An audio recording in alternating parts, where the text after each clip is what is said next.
시청자 여러분 안녕하십니까?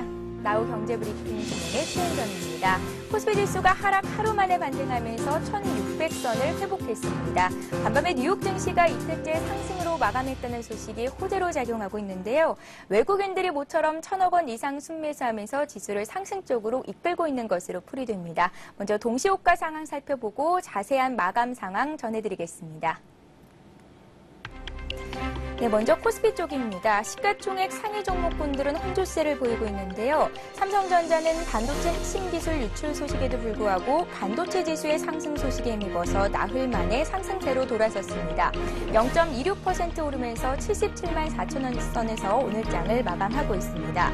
포스코는 이틀째 강세를 보이고 있는데요. 특히 외국인 매수세가 개장 직후부터 대거 유입되는 등 수급 상황이 긍정적입니다. 포스코는 3.5% 이상 상승하고 있습니다. 협력업체를 통해 삼성전자의 반도체 기술을 넘겨받은 혐의가 있는 하이닉스는 오늘 3.6% 조정을 받고 있는 모습이고요. 은행주들이 외국계 창구에서 자금이 유입되면서 동반 강세를 보이고 있는데요. 신한지주가 1.5% 오르고 있고 현재 KB금융은 약과권에서 소폭 조정을 받고 있는 모습입니다. 하지만 우리금융은 5.5% 오르면서 14,300원 선에서 오늘 장을 마치고 있습니다. 네, SK에너지가 강보합권이고요. KTNG 역시 강보합권에서 소폭 상승하고 있습니다. 외환은행이 5% 강한 모습이고요. 삼성화재가 3.6% 오르면서 18만 3,500원에서 거래를 마감하고 있습니다. NHN은 1.7% 조정을 받고 있는 모습입니다. 하나금융지주 역시 0.6%로 강한 모습이고요. GS건설이 9%나 급등을 하고 있는데요. 낙폭 과대 인식으로 오늘 대형 건설주들의 흐름이 좋습니다. 반면에 아모레퍼시픽이 4.5% 조정을 받고 있고요. LG생활건강 역시 오늘 0.8% 하락하고 있습니다. 삼성증권이 1.4% 오르면서 64,300원에서 거래를 마감하고 있고요. 대한항공이 4% 오르면서 오늘 여행 관련주들의 흐름도 괜찮습니다. 한국가스공사가 0.9% 강보합권에 들어서 있고요. 대한항공 역시 아까 말씀드렸듯이 4% 오르고 있습니다. 이어서 코스닥 종목 살펴보겠습니다. 네, 1위 서울반도체가 약보합권에서 조정을 받고 있고요. SK브로드밴드가 3% 하락, 그리고 다음 역시 2.8% 정도 조정을 받고 있습니다. 반면에 태웅이 10%나 급등하면서 89,400원 선에서 거래를 마감하고 있는데요. 업계와 정부의 투자 확대 계획에 힘입어서 풍력 태양광 관련주가 동반 상승하고 있는 것으로 나타나고 있습니다. 성광밴드가 4.7% 오르고 있고요. 포스데이터 역시 2.3% 상승됩니다. 네오이즈게임즈가 3% 오르고 있고 SK컴즈 역시 2.4% 오르고 있습니다. 네오세미테크가 약보합권에서 소폭 하락하고 있고 서부트럭터미널 역시 약보합권입니다. 반면에 멜파스 1% 상승, 평산이 플러스 4%, KDC가 0.3% 정도 오름세로 장을 마감하고 있습니다. 네, 지금까지 동시호가 상황 살펴봤습니다. 오늘 시황 어떻게 마감됐는지 좀 더 자세한 소식을 전해드리겠습니다.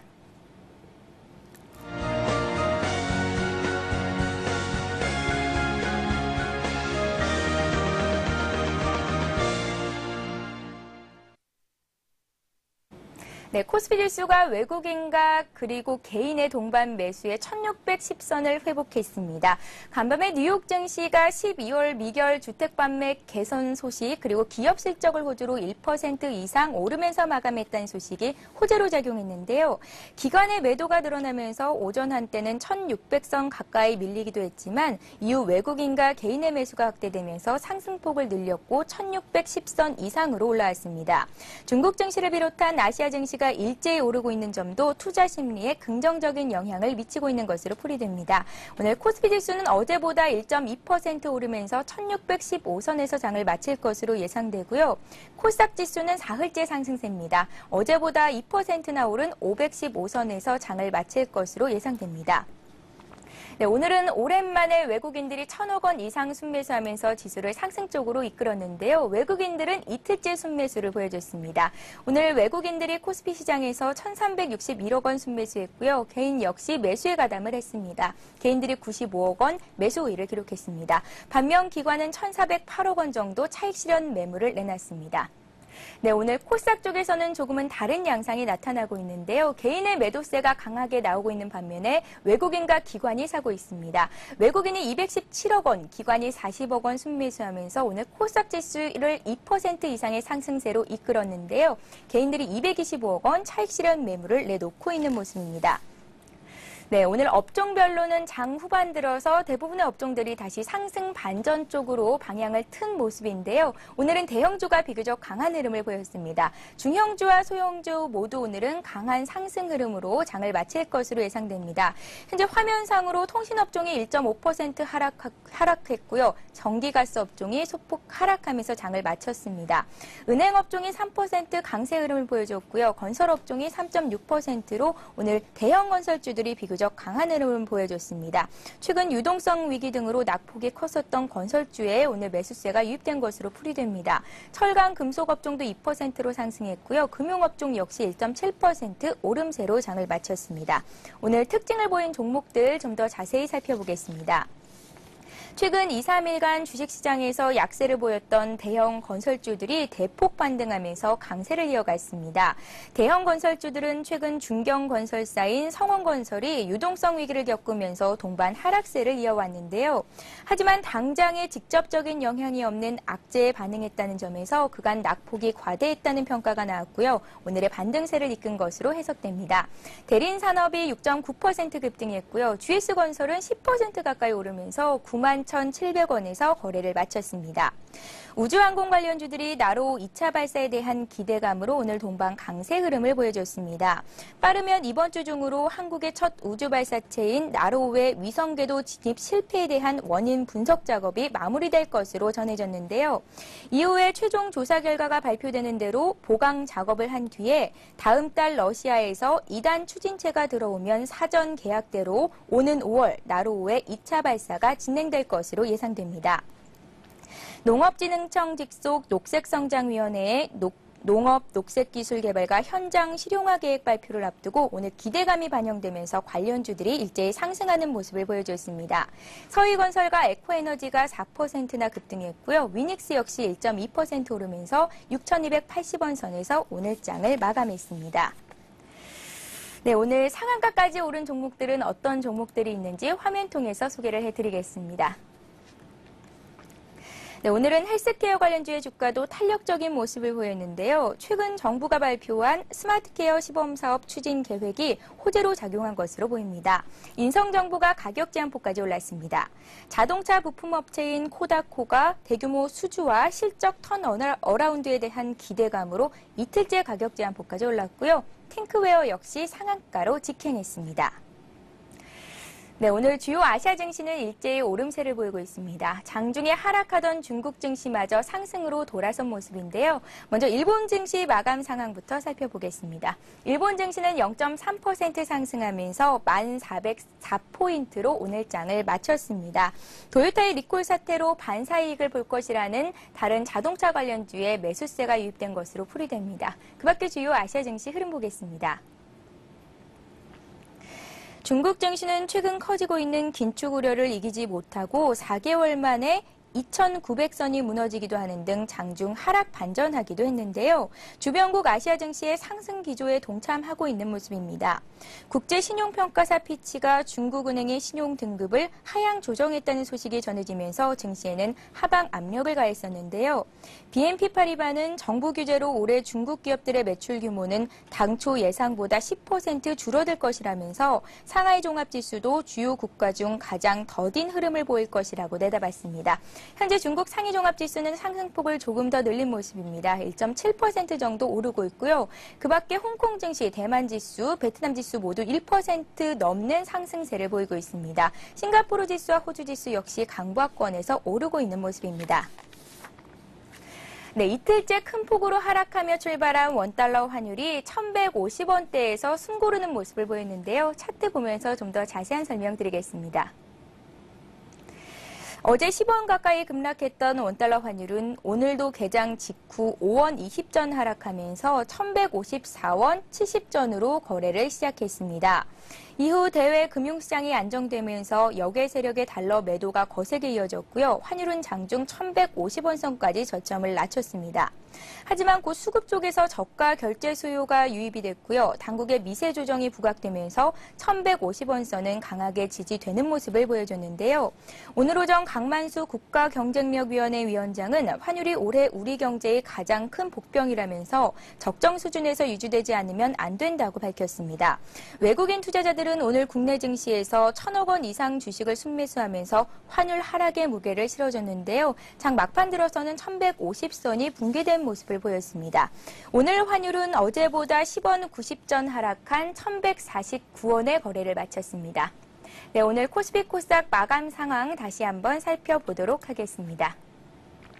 네, 오늘 코스피 지수는 어제보다 1.2% 상승했습니다. 19.21포인트 상승한 1615.02로 장을 마감했고요. 코스닥 지수는 사흘 연속 상승했습니다. 2.11%, 10.63포인트 상승한 513.32로 장을 마쳤습니다. 네, 오늘 장 마감 상황 조금 더 자세히 살펴보겠습니다. 현대증권의 홍승현 연구원이 전화로 연결돼 있습니다. 안녕하세요. 네, 안녕하십니까. 네, 코스피가 다시 1610선까지도 위로 올라섰습니다. 오늘 장 어떻게 보셨나요? 네, 코스피 지수가 하락 하루 만에 오르며 1610선을 회복했습니다. 다우지수는 이틀 연속 1%대 상승세를 보였습니다. 12월 기존 주택 매매 건수가 예상치를 상회하고 주요 기업들의 긍정적인 실적이 지수 상승을 이끌었는데요. 코스피 지수도 이러한 미국발 홍풍의 상승세로 출발해 1610선을 회복하는 데 성공했습니다. 외국인이 이틀째 순매수했고 개인도 사자세를 보이는 가운데 지수는 오름폭을 조금씩 늘려가는 모습이었습니다. 반면 기관은 연이틀 매도 우위를 보였습니다. 결국 오늘 코스피 지수는 어제보다 19.21포인트 상승한 1615.02를 기록했습니다. 삼성전자가 나흘 만에 반등한 가운데 포스코는 3%가량 오르며 55만 원을 넘어섰습니다. 이 밖에도 신한지주와 LG전자, 우리금융 등 시가총액 상위 종목들의 상승세가 이어졌습니다. 한편 코스닥 지수도 4일째 상승하며 510선대를 올라섰는데요. 개인의 팔자세에 외국인의 매수가 대응하는 가운데 코스닥 지수는 어제보다 10.63포인트 상승한 513.32를 기록했습니다. 태용이 9% 넘게 올랐고 평상과 현진소재, 유니슨, 성광밴드 등 시가총액 상위 종목들의 상승세가 이어졌습니다. 네, 오늘 코스피 수급 마감 상황을 다시 한번 살펴보니까요. 개인들은 24억 원 정도 차익 실현 매물을 내놓은 것으로 나타났습니다. 방금 전에도 말씀해 주셨듯이 오늘은 외국인들이 1,000억 원 이상 주식을 순매수하면서 지수 상승을 이끌었는데요. 최근 들어서 외국인들이 대거 주식을 팔았었는데 오늘 매수세가 유입이 됐습니다. 수급 상황 어떻게 해석을 해보면 좋을까요? 네, 그렇습니다. 우려했던 외국인이 오늘 매수세를 보이며 지수 상승을 이끌었습니다. 최근에 외국인의 매수세가 큰 폭으로 둔화되면서 매수 주체 부재로 인한 시장의 수급 악화 우려가 커진 상황이었는데요. 단기성 자금 위축 이외에 장기 투자 자금 이탈 가능성은 크지 않을 것으로 판단됐고 오늘의 순매수를 볼 때라도 순매도 전환 가능성은 낮아 보입니다. 지난주부터 관찰되는 주식형 펀드의 설정 증가와 해지 감소가 펀드 자금 유입으로 이어져 투신의 매도세가 둔화될 것으로 예상이 되고 있고요. 기금의 매수가 연속성을 보이고 있다는 점도 기관의 수급 개선과 이에 따라 시장 하락 시 하반 경직성 강화에 대한 근거를 뒷받침하고 있는 것으로 보입니다. 한편 현재 순차익 잔고는 마이너스를 보이고 있는데요. 이 점을 주목해야 할 것으로 보입니다. 과거 순차익 잔고가 마이너스 수준으로 감소한 경우 프로그램 매매가 매수 상위를 보였던 경험이 많았던 만큼 추가적인 대규모 프로그램 매물에 대한 우려는 경감될 것으로 보여집니다. 한편 코스닥 시장을 포함해 10조 원에 육박하던 시장 거래 대금이 이번 주 들어 7조 원대로 감소하는 모습을 보이기도 했는데요. 투매 현상에 따라 거래 대금 증가가 있었던 점을 감안할 때 금 매물출에는 대부분 소화된 것으로 보여져 기술적 반등이 의외로 빠르게 진행될 가능성도 있어 보입니다. 비교적 긍정적으로 해석을 하고 계신 것 같습니다. 자, 미국 증시가 이틀째 오름세로 장을 마쳤습니다. 1% 이상 상승했는데요. 오늘 국내 증시는 물론이고 주요 주변국 아시아 증시 역시 훈풍이 같이 불어일으킨 것으로 풀이됩니다. 오늘 미국 증시 흐름은 어떻게 보십니까? 네, 다우지수가 이틀 연속 1%대 상승세를 보였습니다. 12월 기존 주택 매매 건수가 예상치를 상회했고요. 1월 자동차 판매가 토요타 리콜 사태로 미국과 한국 업체에 긍정적으로 작용하면서 호재로 작용하는 모습이었습니다. 주택건설업체 DR 호튼이 금융위기 이후 첫 순이익을 기록하며 12%나 급등을 했고요. 기타 주택건설업체인 레나와 풀토홈즈 등이 7%대의 상승세로 마감이 됐습니다. 이렇게 기술주와 금융주도 상승을 더하는 양상이었습니다. 오바마의 금융규제원 정책을 주도하고 있는 폴 볼커 전 FRB 의장이 은행 투기 행위에 대한 규제의 정당성을 재확인하긴 했지만 큰 악재로 작용하지는 않는 모습이었습니다. 이번 주 발표 예정인 주요 경기 지표들과 대표 기업들의 실적은 대부분 계속해서 미국의 경제가 회복되고 있음을 보여줄 것으로 예상이 되고 있고 2주 동안 계속 지속됐던 하락이 어느 정도 진정되고 있어 추가적인 반등 분위기는 좀 더 이어질 것으로 보입니다. 네, 외국인들의 수급 상황이 긍정적으로 나오고 있고 오늘 국내 증시 역시 상승으로 장을 마쳤습니다. 내일장 투자 전략은 어떻게 세워보는 것이 좋을까요? 네, 코스피 지수가 1600선 이탈 하루 만에 다시 상승하며 1610선을 회복했습니다. 지난주 불거진 중국의 긴축 우려에 어제 시장은 위축된 모습을 보였지만 지난 한 주간 미국 은행 규제 예고와 더불어 중국의 긴축 악재는 주가에 충분히 반영이 되었으며 어제 중국 모기지 금리 인상설 또한 기존 악재 반복이라는 점에서 민감히 반응할 사안은 아닌 것으로 판단됩니다. 새롭지 않은 악재에 대한 우려보다는 반등을 염두에 둔 시장 대응이 바람직해 보입니다. 다만 이번 주 매크로 지표 영향력이 큰 만큼 이에 대한 지속적인 관찰도 필요해 보입니다. 네, 도움 말씀 고맙습니다. 네, 고맙습니다. 네, 현대증권의 홍승현 연구원이었습니다.